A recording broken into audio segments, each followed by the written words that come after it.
شامل ہو رہے ہوتے ہیں. تو ان ساری چیزوں میں ہمیں احتیاط کرنا ہوتی ہے. بعض اوقات کیا ہوتا ہے کہ نمبر چینج ہوتا ہے, آپ کی ڈیوائس وہی ہوتی ہے, واٹس ایپ نمبر وہی ہوتا ہے لیکن ڈیوائس چینج ہو جاتی ہے, تو وہاں پہ بعض اوقات لکھا ہوا آتا ہے جی کہ فلاں بندے نے security code has been changed, تو وہاں پہ بھی تھوڑی بہت چینجنگس آ سکتی ہیں.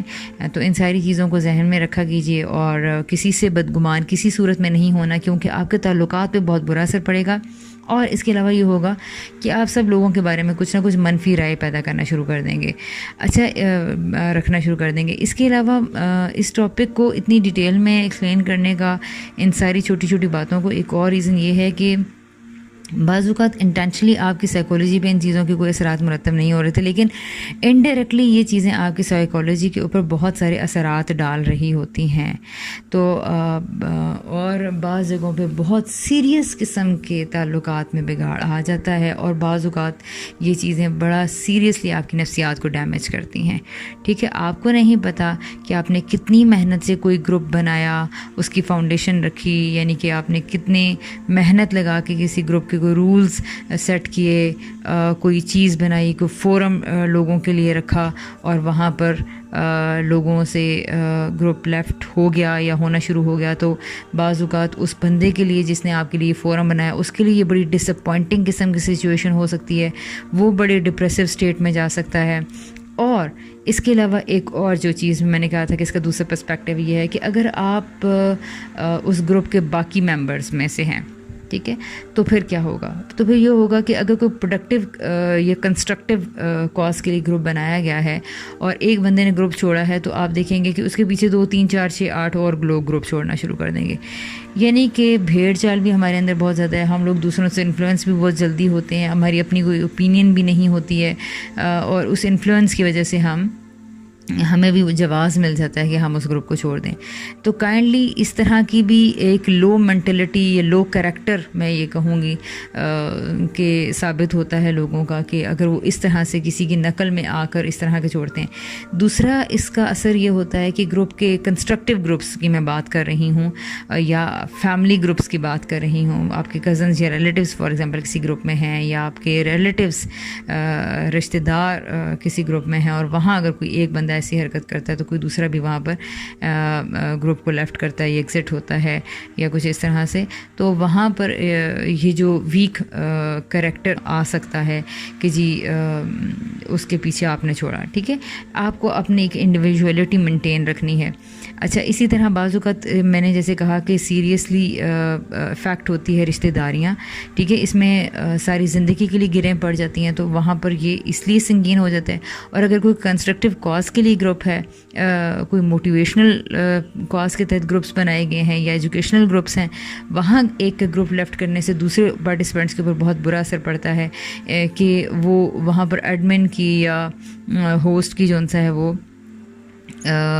ریپیوٹ پہ فرق آتا ہے, اور باقی لوگوں کے اوپر ان کے حوصلے پست ہوتے ہیں. وہ لوگ اس گروپ میں پارٹیسپیشن کو یا ڈسکشن کو اتنا امپورٹنٹ نہیں سمجھتے ہیں. تو ان سارے سلسلوں میں جو سا ہے وہ آپ کو احتیاط برتنا ہوگی کسی بھی جگہ پر آپ ہیں. ٹھیک ہے, تو اپنے کریکٹر کو بھی پازیٹیو بنائیے, ویک کریکٹر کے حامل مت ہوئیے. اور اگر آپ ایسی جگہ پہ ہیں جہاں پہ کہ آپ کسی کے ایسے ایکٹ سے متاثر ہو رہے تھے, تو وہاں آپ ضرور کلیریفائی کر لیں کہ جی گروپ کیسے لیفٹ ہوا, اس کی ریزن کو سارٹ آؤٹ کیجیے, انکوائر کیجیے, تاکہ آپ کسی سے بھی بدگمانی کا شکار نہ ہوں. اس کے علاوہ ایک اور جو چیز آپ کو ذہن میں رکھنا ہے ریگارڈنگ دس ایشو, بعض گروپس کے اندر بعض لوگوں کا رول بہت پیسیو ہوتا ہے. اچھا, بعض لوگوں کی نیچر ایسی ہوتی ہے کہ وہ میسج کر ہی نہیں پاتے ہیں. یہ چونکہ ہمارا ایک الگ ٹاپک بھی ہے, اس میں الگ سے ایجوکیٹ کرنا چاہوں گی, خاص طور سے ان لوگوں کے لیے جن کی ریپیوٹ ایٹ رسک ہے. پلیز وہ اپنے بارے میں سوچیے. لیکن اگر آپ ایسے رول میں ہیں کہ آپ لوگوں کی پارٹیسپیشن نہ کرنے سے تنگ ہوتے ہیں, تو وہاں آپ کو لوگوں کی نیچرز کو انڈرسٹینڈ کرنا ہے, آپ کو اپنا ظرف بڑا کرنا ہے. اگر آپ لیڈر کے رول میں ہیں وہاں پر, اگر آپ ایک سکھانے والے کی جگہ پر ہیں, تو آپ نے لوگوں کی نیچرز کو انڈرسٹینڈ کرنا ہے، اور ایسے لوگوں کی، یا پھر اگر آپ فیملی ہیڈ ہیں، امی ہیں فار ایگزامپل، یا خالہ ہیں، یا آپ کے بھانجے بھتیجیاں اس طرح کے گروپس میں ہیں آپ کے، تو آپ نے یہ سوچنا ہے کہ اگر کوئی بچہ، کوئی فیملی ممبر، کوئی فیلو، کلاس فیلو، یا کوئی اسٹوڈنٹ، یا کوئی اور گروپ ممبر ڈسکشن نہیں کرتا، تو وہاں یہ دیکھنا ہوگا کہ ہو سکتا ہے بعض لوگوں کے اندر پارٹیسپیشن کے بارے میں جھجک ہو، وہ اپنے آپ کو بہت سیریس لیتے ہوں، اور اپنی ریپیوٹ کی انہیں بڑی فکر ہوتی ہو، اس طرح کی کوئی چیزیں ہو سکتی ہیں۔ اچھا، بعض لوگ ٹائپنگ سے بہت گھبراتے ہیں، بعض لوگ وائس میسیج سے بہت گھبراتے ہیں، اور اتنا گھبراتے ہیں کہ وہ ریئلی میں آپ کو بتاؤں کہ اتنے بعض لوگ پینک ہوتے ہیں، گھٹ جاتے ہیں میسیج جب ان کو ٹائپ کرنا پڑتا ہے۔ اور بعض لوگ اپنی آواز کے بارے میں بہت کانشیس ہوتے ہیں، ٹائپنگ کے بارے میں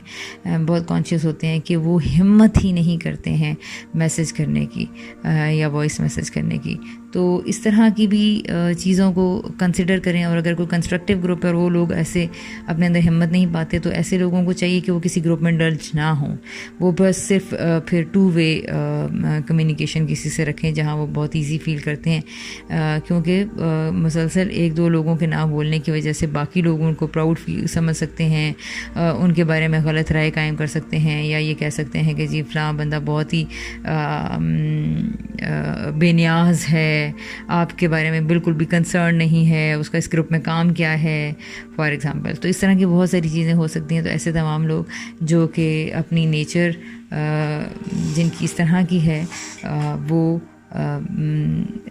2 وے کمیونیکیشن رکھیں، صرف ایسے جہاں وہ ایزی فیل کرتے ہیں وہاں لوگوں سے انٹریکٹ کریں، اور یا پھر گروپ ممبرس کو کلیئرلی اپنے بارے میں بتا دیں کہ مجھے ٹائپنگ کے بارے میں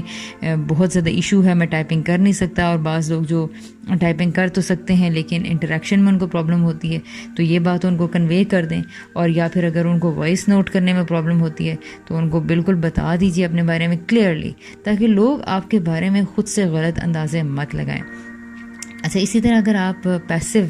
ممبر ہیں، جو میں کہی تھی کہ الگ سے ایجوکیٹ کروں گی میں کسی گروپ کے، تو پلیز آپ بھی احسان کیجیے لوگوں کے اوپر، اور لوگوں کو اپنے بارے میں کلیئرلی بتا دیں کہ آپ انٹروورٹ قسم کی پرسنالٹی ہیں، یا واٹ ایور جو بھی آپ کے ریزنز ہیں، تو آپ تاکہ لوگ آپ کے بارے میں بدگمان نہیں ہوں۔ دیکھیں، کسی کو اگر آپ بدگمان ہونے سے،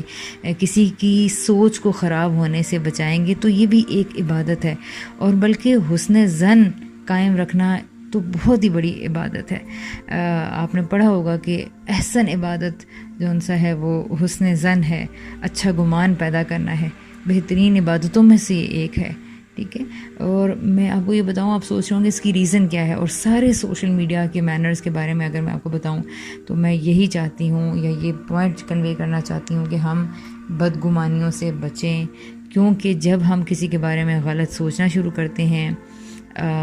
غلط اس کے کسی بھی ایکٹ کی وجہ سے، کسی بھی غلط فہمی کی وجہ سے ایک بار غلط سوچ آ جائے تو وہ ایک پوائزنس ٹری کی طرح غلط سوچیں پھیلتی چلی جاتی ہیں۔ وہ غلط گمان آپ کو غلط سوچنے پر مجبور کرتا ہے، غلط سوچیں آپ کو غلط اقدام پر مجبور کرتی ہیں، غلط اقدام، غلط حرکات کی صورت میں سامنے آتی ہیں، اور جس سے ہمارے تعلقات میں بگاڑ پیدا ہوتا ہے۔ تو معاشرہ پہلے ہی اتنا سپوائل اور ہو چکا ہے، اتنے ہمارے تعلقات خراب ہو چکے ہیں، تو ہمیں ان ساری چیزوں، ان احتیاطوں سے کام لینا ہوگا۔ اپنے تعلقات کو بہتر بنانے کے لیے، اپنی سوچوں کو پاکیزہ کرنے کے لیے، اور لوگوں کے بارے میں مثبت آراء قائم کرنے کے لیے ہمیں ان اقدام کو، ان تعلیمات کو اپنے پلو سے باندھنا ہے، تاکہ ہم ایک تہذیب یافتہ اور ہم پڑھے لکھے اور رسپانسبل شہری بن سکیں۔ اللہ تعالیٰ ہمیں اس کی توفیق عطا فرمائے تاکہ ہم بہترین قسم کا رول پلے کر سکیں۔